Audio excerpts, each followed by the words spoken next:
Shalom, selamat pagi saudara-saudara yang terkasih di dalam nama Tuhan.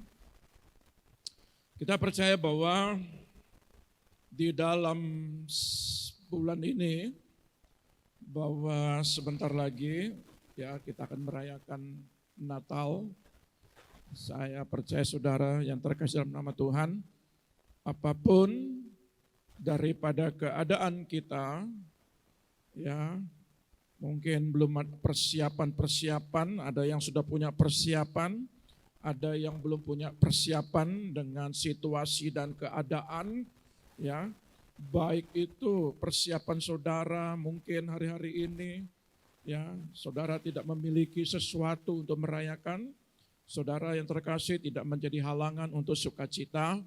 Saya percaya pagi hari ini saudara yang terkasih dimanapun saudara berada yang mendengarkan, bahwa saya rindu di tahun ini, akhir tahun ini, bahkan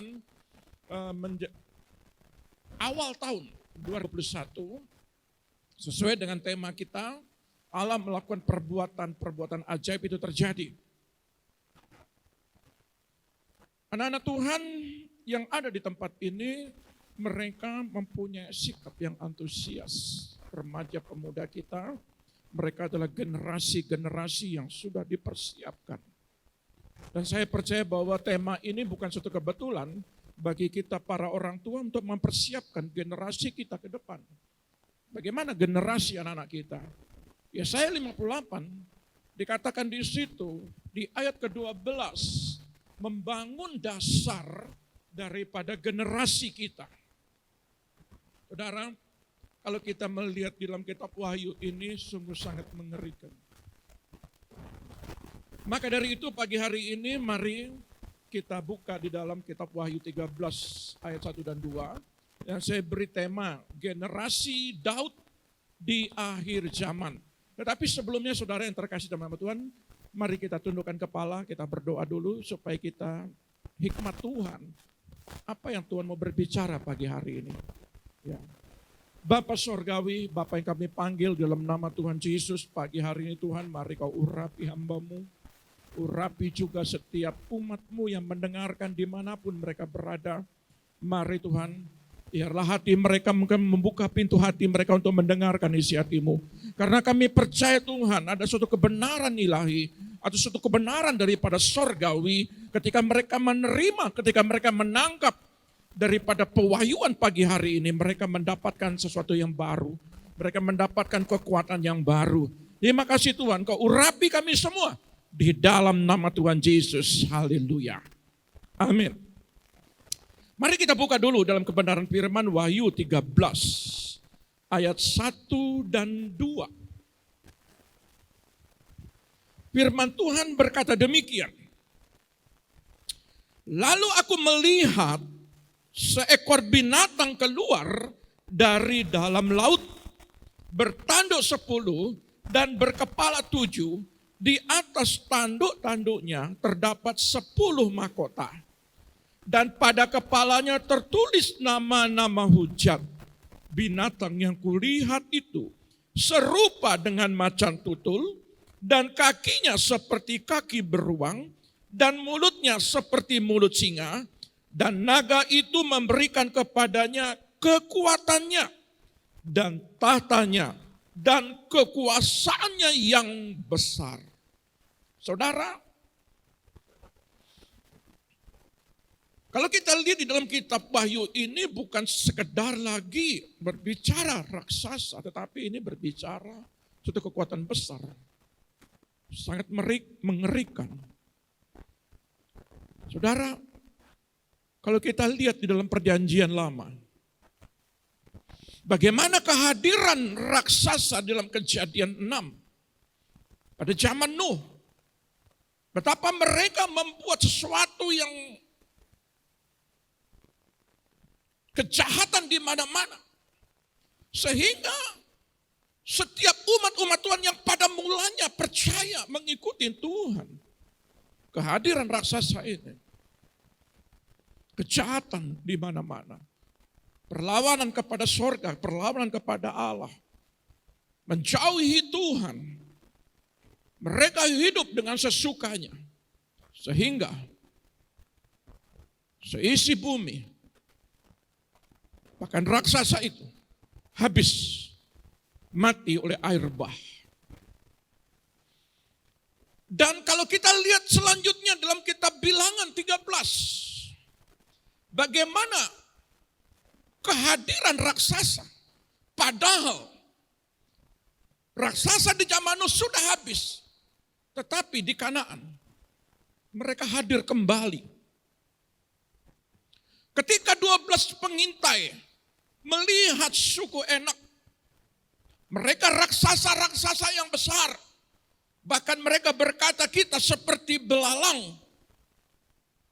Bilangan 13 ayat 53 dikatakan demikian.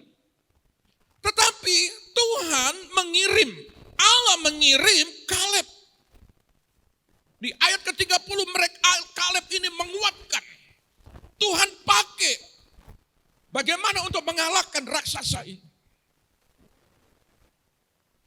Saya rindu saya ingin mencari sebuah jalan cerita. Bagaimana sampai ke wahyu ini. Siapa yang hadir, siapa yang dimaksud dalam kitab wahyu ini. Kehadiran raksasa, kehadiran daripada perjanjian lama sampai perjanjian baru, sampai di akhir zaman, sampai hari ini. Saya mau menjelaskan saudaraku. Kita lihat lagi, di zaman Daniel, bagaimana Sadrak, Mesak, Abednego, kehadiran Nebukadnezar, di dalam pemerintahannya yang jahat. Mereka ibaratnya mengalami aniaya. Suatu pemerintahan yang membuat mereka tidak berdaya. Tetapi umat-umat Israel ini, ketidakberdayaan mereka Tuhan kirim. Sadrak, Mesak, Abednego. Di dalam kitab Daniel dijelaskan. Bagaimana kehebatan mereka. Dan di zaman Daud, dalam kitab 1 Samuel 17, di situ dikatakan juga kehadiran daripada Goliat. Tuhan menghadirkan Daud. Saudara, di dalam perjanjian baru pun demikian. Bagaimana murid-murid mengalami ketakutan. Kehadiran Herodes, kehadiran Pilatus, kehadiran ahli-ahli Taurat. Bagaimana mereka mengalami intimidasi, raksasa-raksasa rohani. Selama 53 hari, 3 hari kematian dan bangkit. 40 hari ketika Yesus itu ada bersama-sama masih di dalam mencari murid-muridnya. Kekalahan demi kekalahan, apa yang terjadi, ketakutan demi ketakutan yang terjadi selama murid-murid Yesus ditinggalkan Yesus. Saudara lihat, 10 hari kemudian ketika Pentakosta itu turun, Roh Kudus turun. Bagaimana Tuhan menghadirkan karya Roh Kudus untuk mengalahkan raksasa-raksasa, intimidasi anak-anak Tuhan, intimidasi umat-umat Tuhan, intimidasi rasul-rasul Tuhan. Tapi apa yang terjadi? Mereka menjadi martir. Ada yang dipenggal. Ada yang disalib terbalik. Dan berbagai macam kematian mereka. Kehadiran iblis pada saat itu. Terus dari hari ke hari. Sampai di akhir zaman ini. Rasul Yohanes melihat apa yang terjadi dalam Wahyu 13 ini.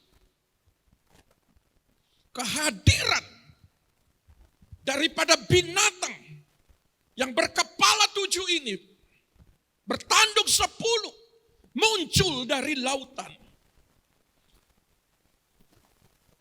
Coba kita ulang Wahyu 13 ini.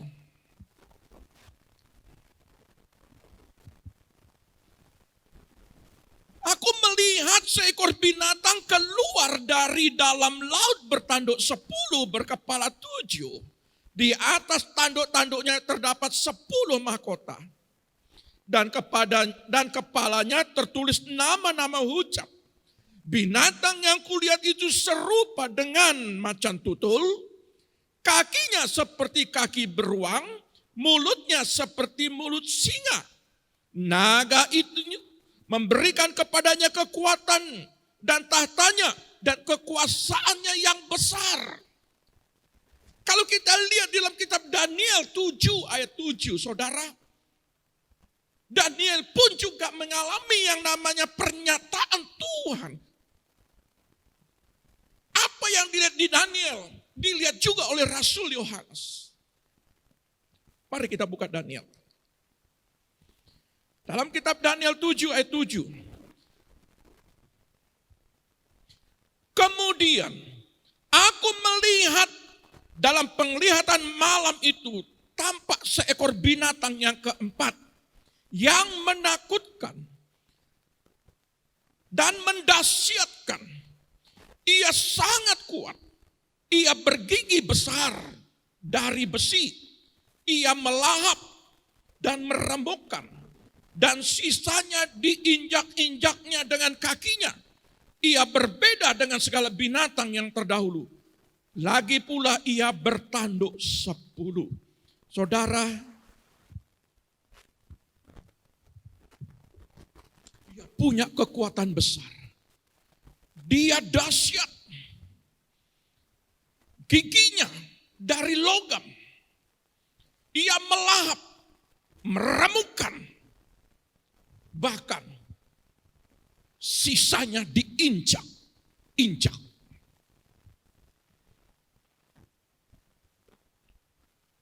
Kekuatan ini akan muncul. Bagaimana raksasa-raksasa itu hadir?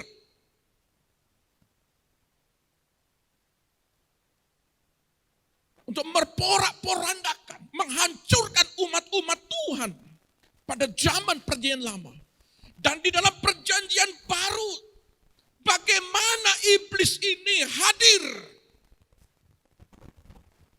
Dia meremukkan, melahap, bahkan menginjak-injak. Kalau anak-anak Tuhan tidak memakai kekuatan Tuhan, tidak akan satu pun yang mampu untuk menghadapi. Alkitab mencatat. Saudara, saya rindu untuk mengupas ini. Raksasa Goliat dan monster akhir zaman. Kenapa? Kalau kita lihat 1 Samuel 17 ayat 4. Bagaimana Goliat dari Gat ini. Tingginya 6 hasta sejengkal. Kira-kira 3 meter. Bagaimana perkataan daripada Goliat? Saudara lihat ayat keempat. Di dalam 1 Samuel. Ayat 17. 1 Samuel 17 ayat yang keempat. Lalu tampillah keluar seorang pendekar dari tentara orang Filistin. Namanya Goliat dari Gat. Tingginya 6 hasta sejengkal. Ya. Dan kalau kita lihat di dalam ayat selanjutnya. Bagaimana keberadaan Goliat ini. Apa perkataan Goliat ini? Ya. Saudara-saudara yang terkasih. Intimidasi selama 40 hari. Goliat mengintimidasi umat-umat Tuhan pada saat itu. Tidak ada yang berani. Ya. Bagaimana keberadaan mereka? Ia berdiri di ayat ke-8. berseru kepada barisan Israel, katanya kepada mereka, mengapa kamu keluar untuk mengatur barisan perangmu? Bukankah aku orang Filistin dan kamu adalah hamba Saul? Pilihlah bagimu seorang dan biar ia turun mendapatkan daku. Jika ia dapat berperang melawan aku dan mengalahkan aku, maka kami akan menjadi hambamu. Tetapi jika aku dapat mengungguli dia dan mengalahkannya, maka kamu akan menjadi hambaku, menjadi hamba kami dan takluk kepada kami. Hampir sama yang dikatakan Goliat sama yang dikatakan binatang yang berkepala 7 yang dimaksud di dalam Wahyu 13 ini. Saudara perhatikan baik-baik. Apa perkataan daripada binatang ini? Di ayat keempat dari Wahyu 13, firman Tuhan berkata demikian. Dan mereka menyembah naga itu karena ia memberikan kekuasaan kepada binatang itu. Dan mereka menyembah binatang itu sambil berkata, siapakah yang sama seperti binatang ini? Dan siapakah yang dapat berperang melawan dia? Dan kepada binatang itu diberikan mulut yang penuh kesombongan dan hujat. Kepadanya juga diberikan juga kuasa untuk melakukannya 42 bulan lamanya. Perhatikan baik-baik. Bagaimana Goliat ini tampil mengintimidasi pada saat itu. Jangankan rakyat Israel, jangankan pasukan Israel. Raja Saul pun tidak berdaya. Mengalami ketakutan.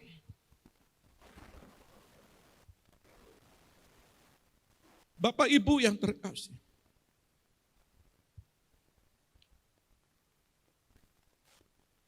Hal yang sama. Bagaimana kehadiran binatang ini di akhir zaman yang mempunyai kekuatan yang besar. Dengan mulut yang sombong, siapa yang bisa melawan aku? Dia menginjak-injak. Bahkan dikatakan di dalam ayat ini juga. Dia punya kuasa untuk menghancurkan.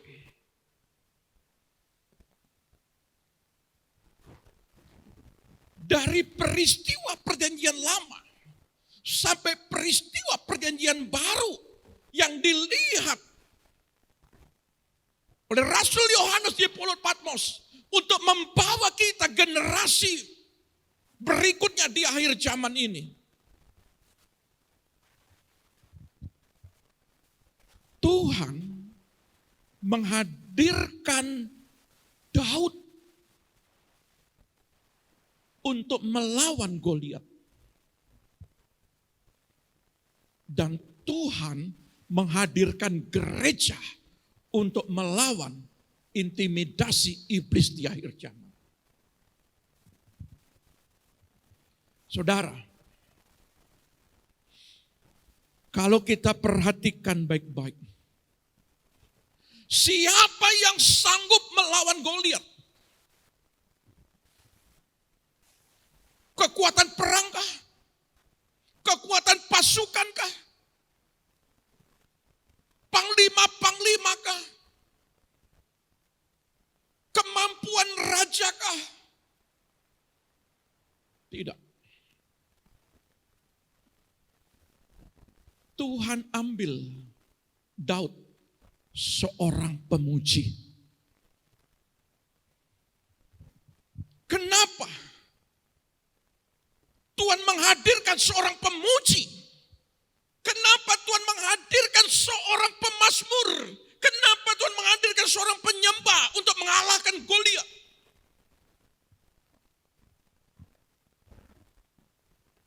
Hari-hari Daud betapa dia dibentuk dengan Tuhan. Bagaimana kepribadiannya. Ketika dia jauh dari orang tua. Mengalami intimidasi bukan dari Goliat saja, dari saudara-saudaranya. Saya mau kasih tahu buat saudara. Anak-anak kita perlu dididik. Kenapa demikian? Supaya dia tangguh menghadapi Goliat-Goliat di akhir zaman. Apalagi menghadapi Wahyu 13 ayat 1 dan 2. Tanpa didikan Tuhan, saya khawatir anak-anak kita. Daniel berkata dia punya taring, sepasang taring dari besi. Dia melahap, meremukkan, menginjak-injak.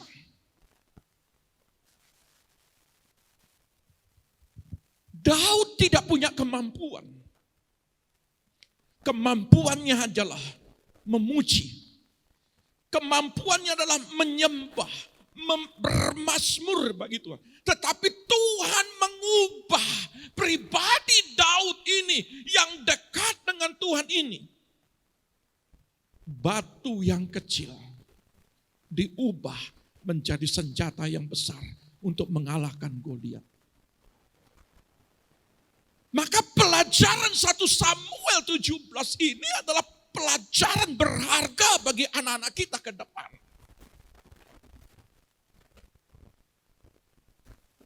Peristiwa perlawanan umat Israel menghadapi Goliat. Tuhan memakai seorang pemuji. Kenapa? Karena peristiwa 1 Samuel 17 ini menjadi pelajaran bagi gereja Tuhan untuk menghadapi Wahyu 13.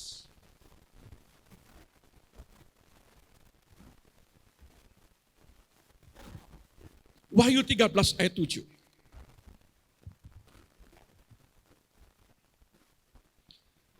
Dan ia diperkenankan untuk berperang melawan orang-orang kudus dan untuk mengalahkan mereka. Dan kepadanya diberikan kuasa atas setiap suku dan umat dan bahasa.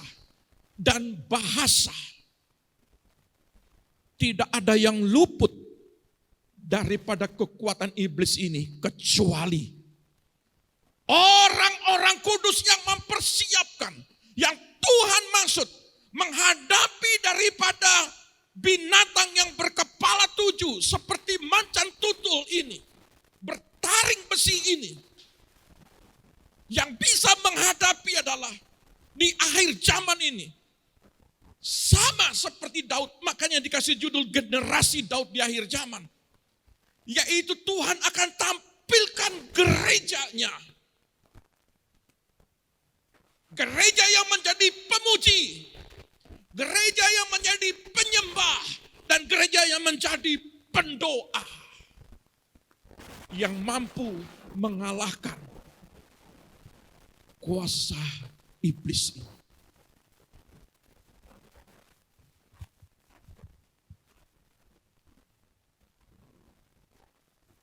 Kalau kita tidak mempersiapkan, apalagi situasi sekarang, ini latihan kita. Tuhan hadirkan dengan situasi keadaan wabah yang mendunia ini untuk melatih rohani gerejanya. Latihan rohani. Mengalahkan raksasa rohani, bahkan monster rohani. Tapi saya percaya pada saat ini, kalau engkau ada dalam hadirat Tuhan, sebagaimana Daud menghadapi singa, menghadapi beruang, dia memuji. Ketika dia merasa tidak ada keadilan di tengah-tengah saudaranya, melihat perang pun dikatakan Daud, pulang kamu. Perhatikan 2-3 ekor domba bapakmu. Ngapain kamu ke sini? Bahkan bapaknya pun, Isai, hampir-hampir melupakan dia. Bahkan melupakan dia pada waktu pengurapan Nabi Samuel, Daud tidak ditampilkan oleh orang tuanya. Sebagai Daud punya rasa kesedihan, punya rasa diabaikan oleh saudara dan orang tuanya. Tetapi penghiburan Daud, dia tidak pernah kehilangan damai sejahtera. Karena dia hadir sebagai pemuji, dia hadir sebagai pemazmur, dia hadir sebagai penyembah. Orang yang memuji, orang yang menyembah Tuhan, orang yang bermazmur, orang yang berdoa, hatinya sudah benar-benar dipulihkan. Maka nggak akan mudah kecewa dengan keadaan sekarang.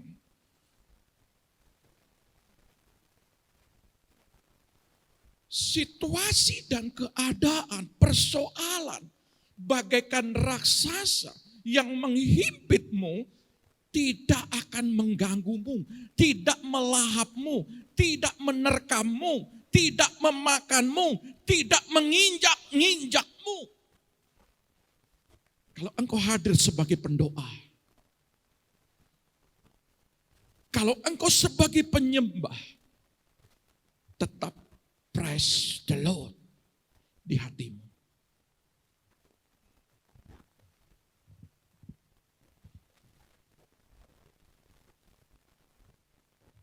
Kita baca terus ayat ini.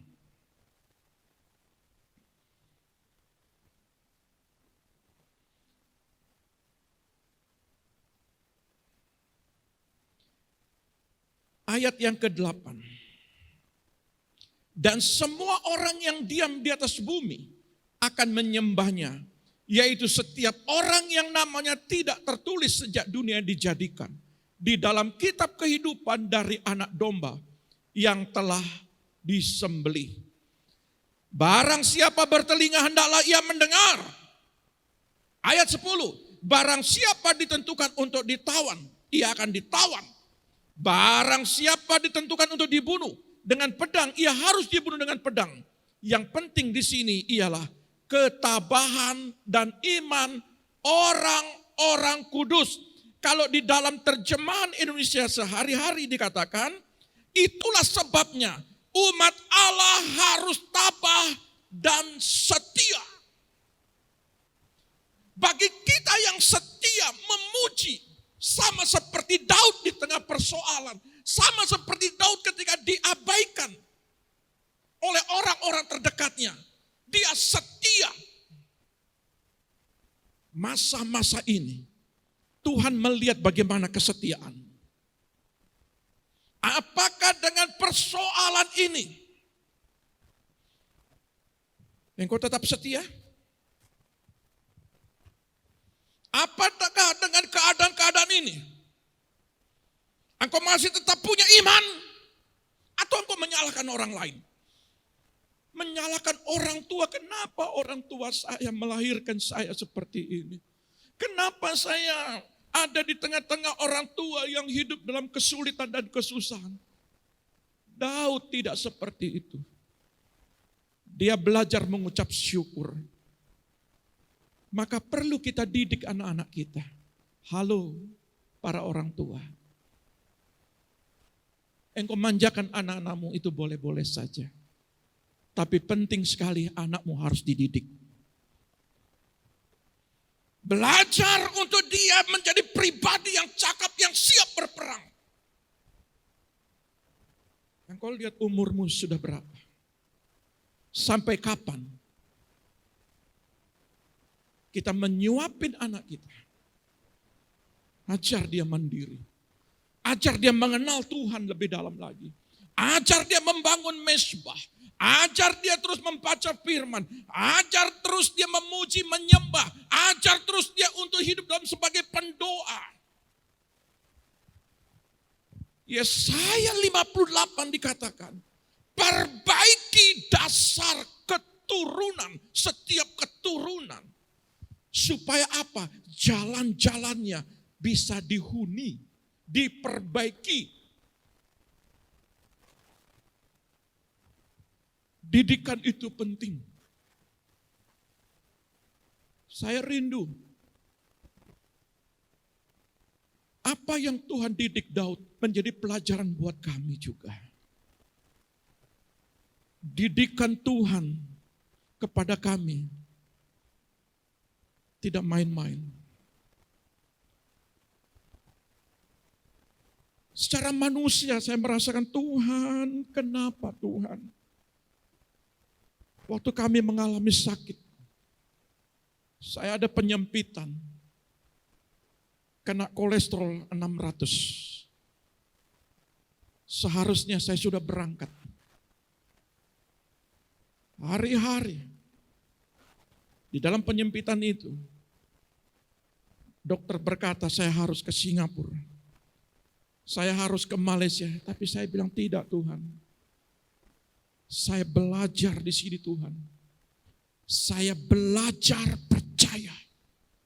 Saya belajar terus dalam hidup, dalam doa.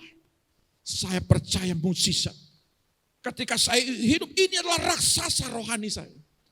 Di dalam sakit penyakit ini raksasa bagi diri saya. Apa yang terjadi bagi pribadimu saat ini?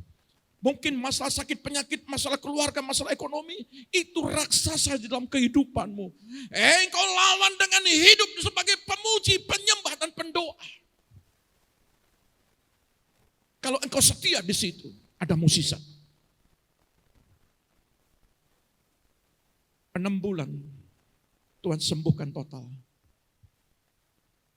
Yang awalnya sudah tidak bisa jalan. Itu raksasa penyakit dalam diri kami. Tuhan didik sebelum menjadi hamba Allah. Tuhan proses terlebih dahulu. Dan Tuhan proses masalah ekonomi. Tuhan proses masalah keluarga. Tuhan proses masalah sakit penyakit. Ketika menjadi hamba Allah, kami dibuat mengerti bagaimana hati Tuhan. Bagaimana mengenal Tuhan dengan dalam kalau tidak pernah mengalami secara pribadi. Saudara, 12 pengintai melihat dirinya, 10 pengintai melihat dirinya seperti belalang. Bahkan orang enak itu pun pasti melihat kami belalang. Tidak bagi Yosua dan Kaleb. Dia punya kepercayaan yang kokoh. Dia punya iman sampai menembus tembok Yeriko. Allah selalu punya rencana kepada setiap umatnya. Nah, kalau menghadapi binatang yang bergigi besi, yang melahap, yang menghancurkan, yang menginjak-injak kita ini. Bagaimana caranya? Kita buka Lukas 24 ayat 49. Lukas pasal 24. Ayat 49. Firman Tuhan berkata demikian. Dan aku akan mengirim kepadamu apa yang dijanjikan Bapakku. Tetapi kamu harus tinggal di dalam kota ini sampai kamu diperlengkapi dengan kekuasaan dari tempat tinggi. Diperlengkapi. Kata diperlengkapi bahasa Yunaninya endo. Arti diperlengkapi, definisinya harus mengenakan apa yang kamu pakai, yaitu pakaian atau baju jirah, kenakan. Untuk menghadapi antikris, untuk menghadapi kuasa iblis, untuk menghadapi raksasa-raksasa rohani yang menghimpit hidupmu, keluargamu, anak-anakmu, ekonomimu, kesehatanmu harus dilawan dengan kuasa. Jubah kuasa. Kenakan itu. Roh Kudus itu ada di dalam dirimu. Dia sudah diam. Dia penolong. Alkitab mencatat, aku harus pergi kepada Bapa dan mengirimkan kamu penolong yang lain yang diam di dalam hidupmu, yang punya kuasa. Apa yang ada di dunia ini? Kuasa Roh Kudus yang ada dalam diri kita ini jauh lebih besar daripada kuasa-kuasa yang ada di dunia ini. Dia diam di dalam pribadimu. Persoalannya adalah kita tidak mengenakan itu. Kita tidak memakai itu. Kita mengabaikan itu. Kalau saudara hidup di dalam doa, pujian, penyembahan, saudara sedang membakar Roh Kudus itu dalam diri saudara. Api spirit dalam diri saudara, saudara sedang bakar untuk apa? Untuk mengalahkan intimidasi imanmu.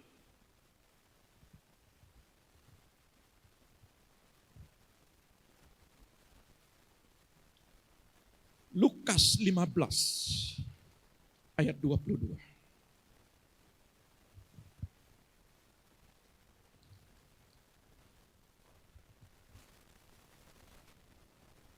Firman Tuhan berkata demikian.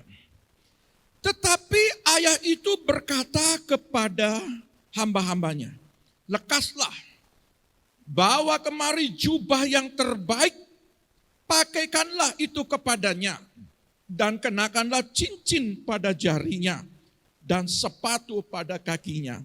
Anak bungsu yang terhilang ini, dia katakan, pakai jubah yang terbaik.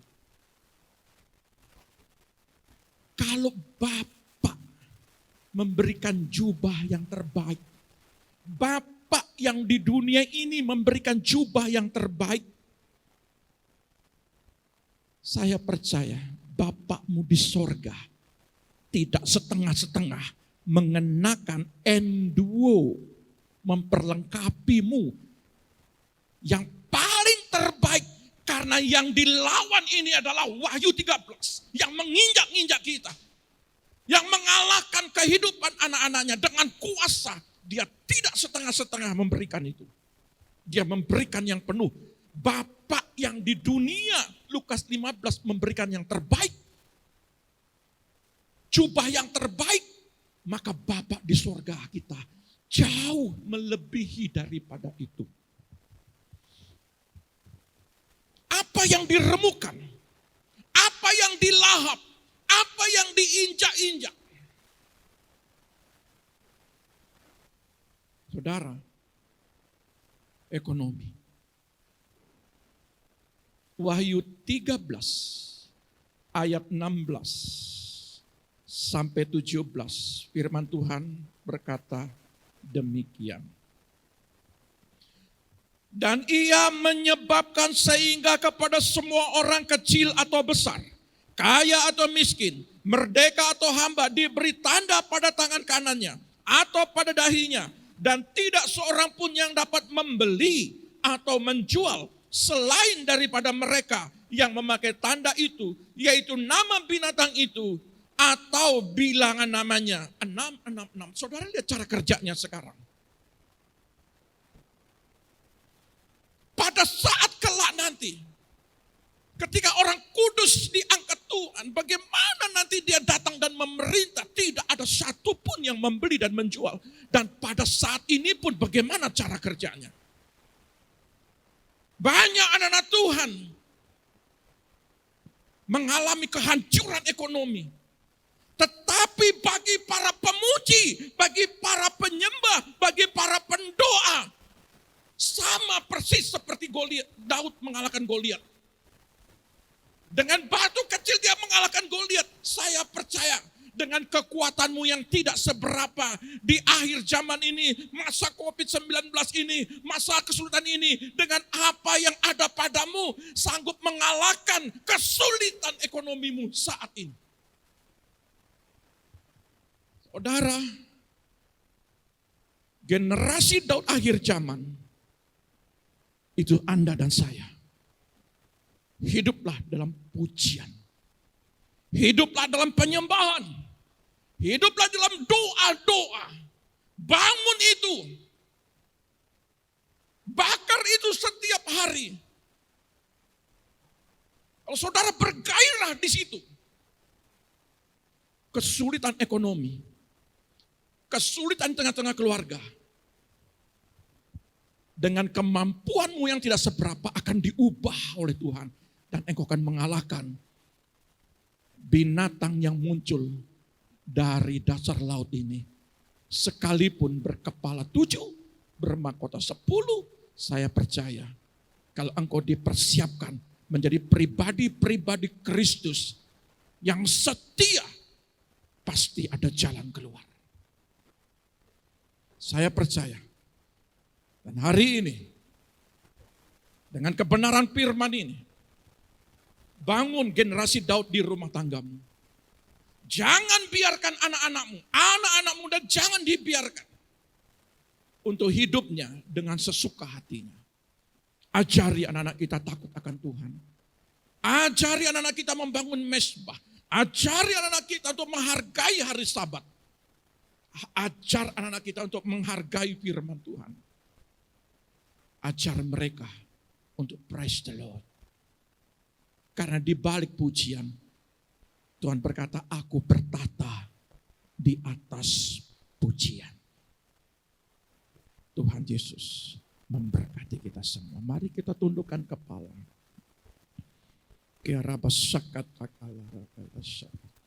Haleluya.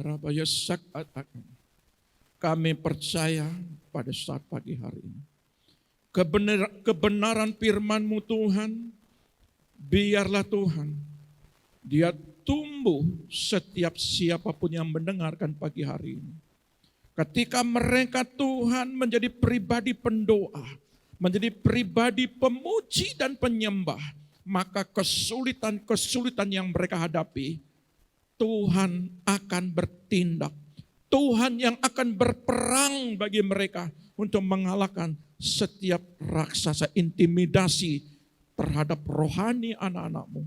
Tapi kami percaya Tuhan pagi hari ini Tuhan, perkara ajaib akan terjadi pada setiap gereja-Mu. Hamba percaya Bapa, ketika kami beriman, di mana perbuatan ajaib-Mu terjadi, maka kami percaya di akhir zaman ini, perbuatan ajaib-Mu pasti terjadi di setiap pelayanan kami, di setiap keluarga anak-anak-Mu. Dan setiap orang yang mendengarkan pada saat pagi hari ini. Berkati mereka, mampukan mereka dalam mengatasi keadaan kesulitan dunia ini. Berkati Tuhan. Bukakan pintu-pintu, bangun tembok-tembok pertahanan doa-doa mereka Tuhan. Perbaiki jalan-jalan mereka dan bukakan tingkap-tingkap langit-Mu. Diberkati umat-Mu, diberkati kami semua. Di dalam nama Bapa, Putra dan Roh Kudus, yaitu dalam nama Tuhan Yesus, setiap yang diberkati katakan haleluya. Amin. Tuhan Yesus memberkati.